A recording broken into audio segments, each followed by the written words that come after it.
હર હર મહાદેવ. પવિત્ર શ્રાવણ માસમાં પ્રસ્તુત છે ભગવાન શિવ મહિમાની સાથે દ્વાદશ જ્યોતિર્લિંગનું પૌરાણિક મહાત્મ્ય અને તેની ઐતિહાસિક ગાથાઓ.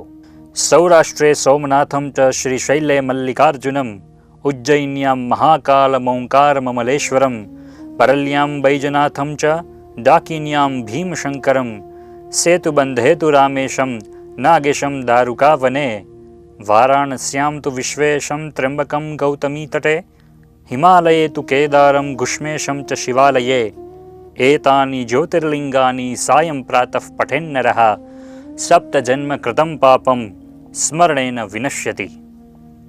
આજના એપિસોડમાં જાણીએ ભારતની સૌથી પ્રાચીન નગરી ઉજ્જૈનમાં બિરાજતા મહાકાળ જ્યોતિર્લિંગની કથા. ભારતના મધ્યપ્રદેશ રાજ્યની ઉજ્જૈન નગરી પોતાના સાંસ્કૃતિક, ઐતિહાસિક અને પૌરાણિક મહત્વને કારણે જગવિખ્યાત છે. ઉજ્જૈન શબ્દનો અર્થ થાય છે ઉત્કર્ષ અથવા તો પૂર્ણ વિજય.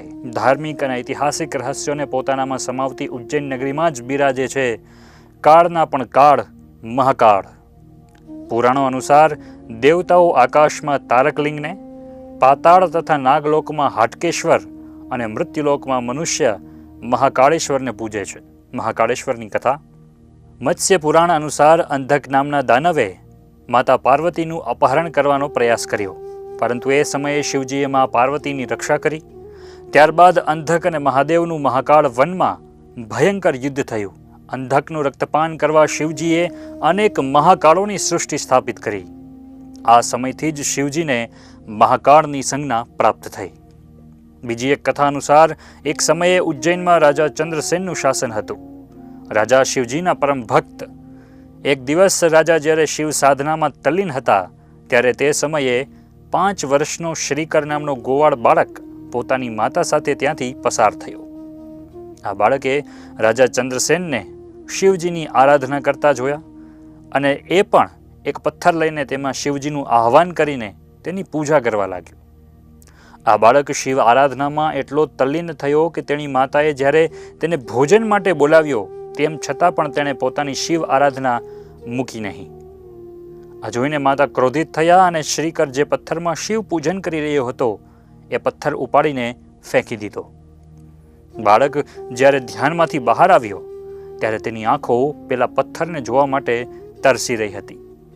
બાળક તેને શોધવા લાગ્યો. બાળકની આ નિષ્ઠા જોઈને ભગવાન શિવ પ્રગટ થયા અને બાળકની પાસે રત્નજડિત મંદિરનું અચાનક જ નિર્માણ કરાવ્યું. બાળકે જોયું કે આ મંદિરમાં એક દિવ્ય જ્યોતિર્લિંગ છે. આ જોઈને બાળક એ શિવલિંગની સ્તુતિ કરવા લાગ્યો. રાજા ચંદ્રસેનને આ વાતની જાણ થતાં તેણે એ બાળકની પ્રશંસા કરી. આ દિવ્ય જ્યોતિર્લિંગ એટલે મહાકાળેશ્વર.